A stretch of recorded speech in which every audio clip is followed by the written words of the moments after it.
Welcome everybody to GoLocal Live. I'm Josh Fenton, CEO and co-founder. Thanks for joining us again. I want to thank Dr. Michael Fine for joining us a little while ago to go over all the numbers and what's developing in Washington related to the coronavirus. Now, star of the day. Yesterday, it may have been a poet. Today, we're going down to the University of Virginia.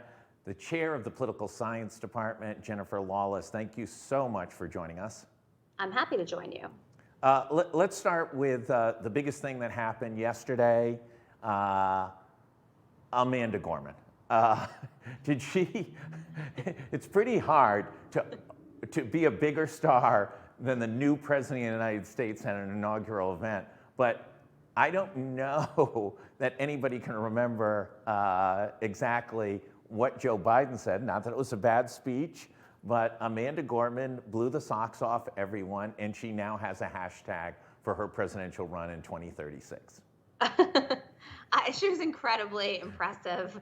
And, it wasn't only the delivery, which was, just so amazing, but the content of her poem as well. And I think that the fact that she was one of the speakers highlights that despite the fact that Joe Biden is old, despite the fact that he's coming from, an older generation in Washington where business operated differently, he's well aware of the fact that things are different now and looking toward the future is key. And if she didn't embody that, then I don't think anything would. Yeah, it was total wow factor. I was talking to somebody afterwards and I said, God, when I was 22, I was opening the mail and answering the phone at John Chafee's office in the Dirksen building. And he said to me, I was still at URI, probably getting sick on myself on a regular basis. So she's probably accomplished more in her first 22 years than most of us will during the course of our lives. Not you, of course, but us here in Rhode Island. Let's go to the president. It was a straightforward speech. It was a solid speech. I'm not sure there's a line that any of us remember today, but it was one of unity and an effort to bring the country together. Yeah, I think that more important than the speech itself, because I agree there was nothing particularly poignant in the speech itself, but the 24 hours before and after the speech highlighted the difference that this administration is going to make. And if not only in substance, then certainly in tone. And beginning with the memorial honoring and remembering the 400,000 COVID victims, up through the concerts last night, and just the way that this administration is going to try and make sure that people in all 50 states feel like the federal government works for them, demonstrates a big, big demarcation between the Trump and Biden administrations. So I think that one particular speech was never going to be enough to reflect the change that we should now come to expect. But the entire day yesterday, and even frankly, the evening before, does do that. Now he has to go to work and issued a lot of executive orders. We've gotten into this pattern of governing the country by executive orders, which, reverses it seems like now we'll have reversed multiple policies twice now in just 5 years. It's not the way the country used to get governed for the most part. And then he's got to go get his appointees confirmed and begin to roll out a legislative package. How is this going to work in the United States Senate and even the House, which has a small margin, and there are conservative Democrats and some moderate Republicans in the House, but especially in the Senate, where you have 50-50, you're going to have equal makeup on committees. Walk us through this. Well, there are a couple of different things to consider here. First, in terms of the executive orders, some are policy executive orders, but others are basically just getting us back to where we were in terms of international and foreign affairs. So halting our withdrawal from the World Health Organization, rejoining the Paris Climate Accords. These are the kinds of things that an executive order is appropriate for. That's not an action that Congress would take. In terms of actual legislating, it's going to be tougher. We talk a lot about how Kamala Harris is going to be in this position to cast the tie-breaking vote, and as a result, the Democrats have control. But in the committee system, there are an equal number of Democrats and Republicans on each committee because there are an equal number of Democrats and Republicans in the Senate. So what that means is that Chuck Schumer does get to appoint committee chairs. So the Democrats will control the agenda of each committee. It's up to the committee chair to determine whether the committee holds a hearing, whether there's a vote, whether the committee sends a bill out for a full floor consideration. But this is not a situation where the Democrats basically get to rule the day, because in order to pass any bill through any of these committees, they're going to need at least one Republican vote. So the Republicans can opt to be as obstructionist as they want to be, and in a lot of cases, they will. Now, the upside for the Democrats is that there are certain things that are not going to be particularly controversial among particular committee members that might be controversial on the floor. And there, Kamala Harris does cast the tie-breaking vote. So business will get done, but a 50-50 Senate is a lot different than a 51-49 Senate. Yeah, I've been there when there were 51-49s and 52-48s both ways, and it did functionally work. It created chaos sometimes when one or two members moved over, but most of the time, the United States Senate functioned. This is a much more complex and creates gamesmanship everywhere, every day. Right. So, one thing to consider is that it does increase Chuck Schumer's incentive to work with Mitch McConnell. And so what that means is that there will probably be some votes that Schumer would ordinarily not want to hold that he might be willing to hold because he needs McConnell to agree to move forward on other things. But McConnell's beginning to see that it's not equal power sharing. And the fact that the Democrats do technically have control is going to be relevant. Like when McConnell said yesterday that he wants a commitment that they're going to maintain the filibuster, I mean, the Democrats looked at him like he was crazy. And think about whether Mitch McConnell would have responded favorably to a demand like that from Chuck Schumer. So, there is more power sharing than would otherwise be the case. But there's no question that Mitch McConnell's stature and power in the Senate has taken a dramatic nosedive. Do committee staff go with the majority, 2/3, 1/3 on staffing? Does that go 2/3, 1/3, or is it a 50-50 staffing level? That I'm not sure, actually. That I don't know. So a lot of jobs and a lot of intelligence, right? A lot of smart people. Committee staffers are smart. They're subject experts. They bring a lot of brain power to their members accordingly. Let's talk about what's the secret for Joe Biden to get off to a good start. In retrospect, a number of political scientists have criticized Obama for not going after big jobs programs at the beginning of his administration and using most of his political power to push through health care. Everyone, I think, criticizes Donald Trump for not doing an infrastructure bill first out, which I think many people thought would have been bipartisan. It could have been big, could have put a lot of people to work. That didn't happen. What's the secret for Joe Biden to get off to a great start and to, in fact, create some bipartisanship through a legislative success? The first thing is this COVID relief package. And if he can demonstrate that he's credible and trustworthy in negotiations with the Republicans, that's going to set the stage for moving forward to other pieces of the economic recovery, ultimately to infrastructure. But this COVID relief package has to be bipartisan, and there really needs to be substantial buy-in from people on both sides of the aisle in order to get it to work. Because remember, now the federal government is going to be working closely with the states and with the localities, and they've got to have Republicans at the state and the local level who believe in this bill and who believe in the process by which to try and end this public health crisis. So that's the first step. The good news for Joe Biden is that all accounts suggest that Mitch McConnell and many of the Republican senators are dedicated to figuring out how to bring an end to the coronavirus pandemic. So it might not be that difficult, relatively speaking, to garner some bipartisan support and to build some trust and capital there. But after that, I think that we should expect the next few big things to be things where it is feasible to see a path to bipartisan support, like economic recovery, like infrastructure. I don't think that the first year anyway is going to be one where we're really talking about healthcare changes or the Green New Deal or a lot of these more progressive pieces of legislation. You brought up the Green New Deal. I have to go to Bernie Sanders. I don't want to go back to the inauguration, but you brought it up.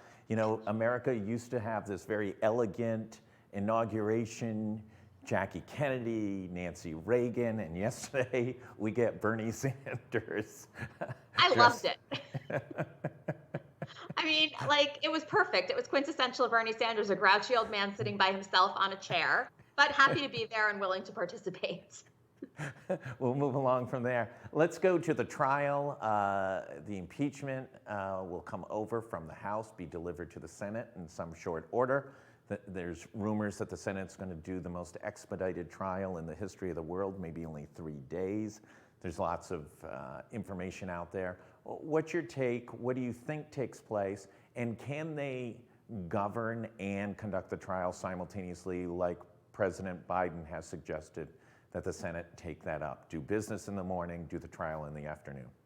Yeah, I think they can walk and chew gum on this one, largely because Mitch McConnell made the statement that Donald Trump did, in fact, commit impeachable offenses, which means that the Republican leadership in the Senate is aware of the fact that this is not some, political vendetta that the Democrats are launching against a Republican ally of McConnell's. So it's difficult to see a path whereby the Senate doesn't feel that this really is its responsibility on both sides of the aisle. That doesn't mean that they'll convict, but I do think that there will be more of a commitment to sort of split the day.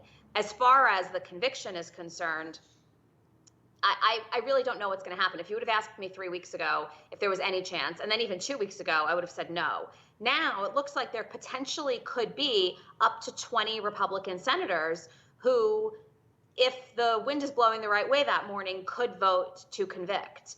And we'll see what happens. I think Mitch McConnell's decision, when he decides to state how he plans to vote, he's going to wait until the trial. He's going to wait to hear the evidence. But the extent to which he makes that public before the actual vote will probably determine how many Republican senators will go along with him.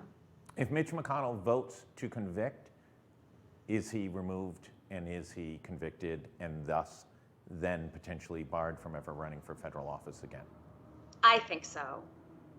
If Mitch McConnell votes to convict, he's giving cover to a lot of Republicans who probably believe that Donald Trump should not be able to run in the future. The other thing is there might be others who get on board because it's in their own political interest to ensure that he never runs again.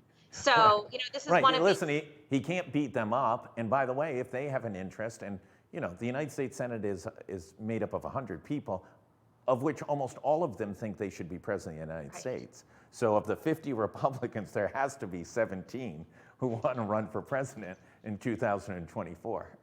Yeah, and so I think this time, a vote to convict, the Republican self-interest is actually also, congruent with the interests of people that believe that what Donald Trump did should bar him, regardless of their own political interests, of ever running for office again and of being, convicted. So we'll see what happens. I think that there's a decent chance, and that surprises me. I wouldn't have thought that recently. When will it come up? When will the trial begin?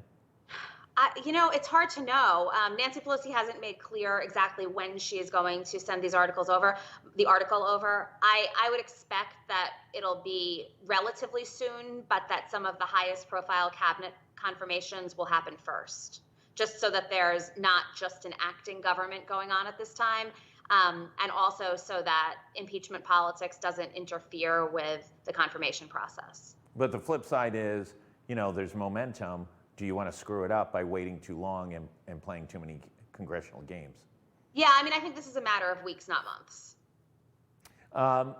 Is there any bubbling up about any of the appointees for the cabinet and that any might have trouble in the Senate? Well, it depends what you mean by might have trouble. Josh Hawley has already made it clear that he's going to do everything he possibly can to ensure that no nominee gets through quickly. But I don't think, based on the list of nominees, that there's going to be much of a chance that anybody will not ultimately make it through. The confirmation hearing yesterday. I think it was like an 84-10 vote or something along those lines. So, Joe Biden put forward people who are pretty appealing to people on both sides of the aisle, at least in terms of their qualifications. So I don't expect there to be many, many hurdles. The transition team vetted these people pretty thoroughly. So it's hard to imagine major surprises. That's not to say there couldn't be some, but I don't think this is going to be a situation where he has to dig into his fourth or fifth choice for attorney general or for HHS or something. Janet like that. Reno-esque, right? In the olden days, people used to win their confirmation, Republicans or Democrat appointees, 92-4, things like that. Will we see votes in the 80s and 90s, or will everything be in the 60s and things like that? I think that there will be a bunch that will be in the 80s. And that's actually pretty standard, given that if Republicans really want to make a case that a particular nominee is not appropriate or is not sufficiently qualified or is too politically misaligned, then they can't make that case for every nominee. So the less controversial ones, the people who the Republicans are basically going to say, well, look, there's a Democratic president, we weren't going to do better than this. I think those people will get through with high 70s and 80s. That's not to say there won't be some that, will eke out a 52-48 win. But, I do think we'll see quite a bit of bipartisan support. Biden has sent two clear messages. I believe he's invited over both House and Senate majority and minority leadership over to the White House, I believe tomorrow. And then secondly, that there is a weekend extravaganza for a group of moderates, both Democrats and Republicans, to meet with senior members of the Biden staff to talk about building the economic agenda for the country. We haven't seen that in a long, long time, that type of outreach. Certainly not during Trump. I don't remember it during Obama's first term. It might have happened, but I certainly don't remember it. Might have gone all the way back to like Bill Clinton doing things like that. Are we in a new era, and can it be sustained? I don't know if it's a new era, it might be an old era. Newt Gingrich and Bill Clinton used to actually get together and try to hammer things out, not always successfully. And there was a government shutdown that ultimately led to Bill Clinton's impeachment. But putting that aside, the notion of deal making was a thing. From everything that I've read, from everything that I have listened to, from all the people who are working on the transition, who have sort of talked about Joe Biden's leadership style, it seems to be the case that he is interested in forging consensus and generating compromise, even when that doesn't mean that the entire bill will go through. So, he's willing to see where there is common ground on an issue that might not seem like there is any. So I don't think that there's any bad that can come from that. I also don't think that it's a bad idea to try and generate civility across party lines at a time when it looks like the country, at least in terms of voters, might be on the brink of a civil war. So strategically, I think it's a smart move for getting legislation forward. But in terms of democracy, I also think it's a very smart move. Note, too, that he made it very, very clear that if in his presence any member of his administration speaks disrespectfully to anybody else, including a Republican or an enemy, a political enemy, they're fired on the spot. And that's a totally different way of conducting business in Washington as well. Will that trickle down to David Cicilline and Sheldon Whitehouse's Twitter's wars that seem to be on a daily basis? Two of them are vibrant pit bulls on the Democratic side in Congress. I don't think it'll trickle over to Congress, but I do think that there's a difference, of course, between ad hominem attacks and name calling and being disrespectful to a person versus saying this policy is crazy, you can't do this. So I do think the Republicans will ultimately, regardless of who says what, will say that Biden didn't live up to that pledge because look at what the Democrats are saying. But, this, to me, falls into the category of negative campaigning, where you can say and you can bash an opponent's policies and priorities and positions, but you shouldn't bash the person. And it looks like that's going to be something that Biden tries to institutionalize. So we'll see what happens. And there is the difference between blasting somebody and raising questions about it, right? There's a nuance level to this. Is there a chance that Biden can bring the toxicity of language down across the board, not only in the White House, but potentially amongst members of Congress? Certainly. And it's important too, I think, to recognize that it's not only that Biden can bring that level of toxicity down, it's that because Donald Trump is not a player anymore, that level of toxicity is already going to go down. Like, these were not things that members of Congress had ever before said on a regular basis to one another. When they used to treat each other so poorly, we used to be at a point where that was newsworthy. When Right. somebody would yell out at the State of the Union address, that was seen as heckling and terrible behavior. Now it's just seen as Tuesday. Last question. What minefields does Joe Biden need to avoid over the first, 30, 60 days? I think he's got to figure out how to ensure that the Democratic Party stays unified while the Republican Party seems to be fracturing. And so he has to walk that tightrope between pledging to and making promises to progressives that he'll actually follow through on, but not necessarily alienating the Republicans or any sort of bipartisan committees that he might be able to get initial successes with. So I think that threading that needle is going to be the big challenge. Who's more important to him, Republicans and bipartisanship or progressives? Progressives, but he has relationships with them. And so I think that he can navigate this so he can sort of put them on hold a little while to solve this crisis and ensure that we get to the point where we have the luxury of discussing moderate versus progressive democratic principles and not just the pandemic. What should we look for next week? I'd look at the confirmation processes, the hearings, and I'd also look to see how the press secretary and Fauci are handling the pandemic. My understanding is we're basically going to go back to where we were in March and April, where there are going to be daily briefings, both by the press secretary and by Fauci.